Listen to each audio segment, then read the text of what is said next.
House 19 is the oldest house on the street, so you can imagine it has some spooky legends about it by the kids in the neighborhood. In this week's tale, Quinn and Milo get to see what rumors about the house are actually true.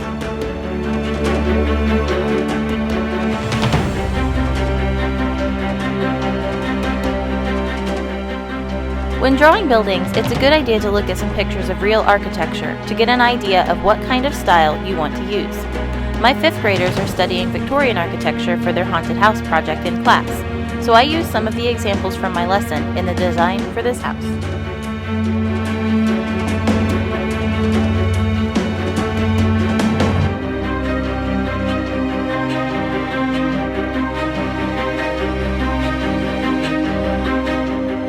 Details make all the difference in selling a spooky building.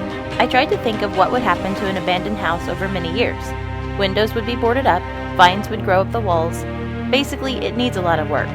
What other details can you think of for your haunted house?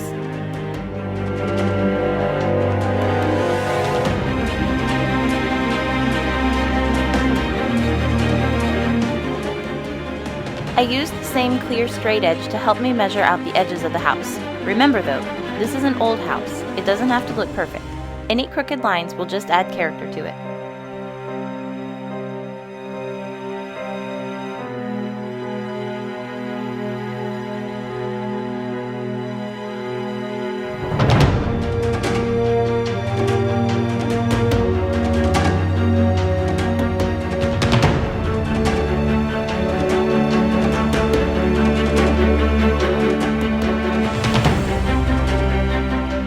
It took a long time to go over the line art for the house.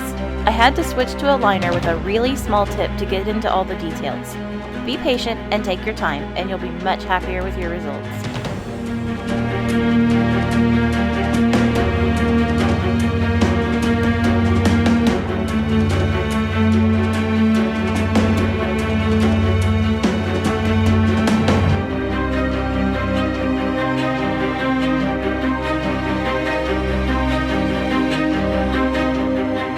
Usually when I'm coloring, I start with the lighter colors first and work my way down.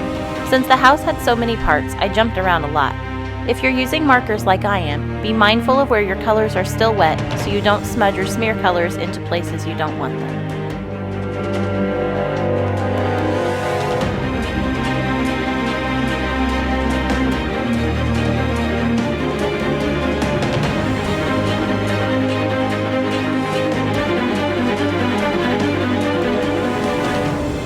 Let's talk a little bit about gray. Did you know that not all gray colors are the same? Some are more of a brownish color, which looks good with warm colors, and some are more of a blue, which looks best with cool colors.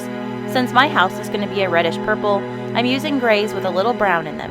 If you don't know what kind of gray you have, use a scrap piece of paper and color it by red and blue. Whichever it looks best with can help you find out what kind of gray you have.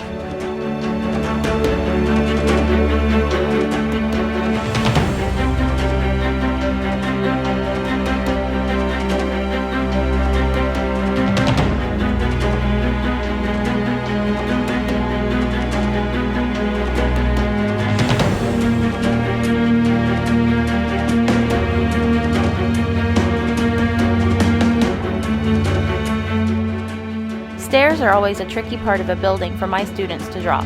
One trick is to add a little shadow on each step to make it look like it's 3D.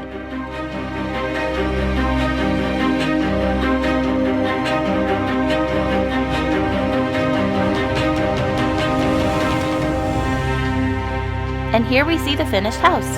Check out the ending to the tale House 19 to find out what Quinn and Milo discover inside. Please send me your designs for House 19 and be sure to color them with the colors you imagine. Next week we have a fun Halloween special planned, so be sure to check back in on Tuesday to get the first part of the tale. Thanks for sharing and have a great weekend.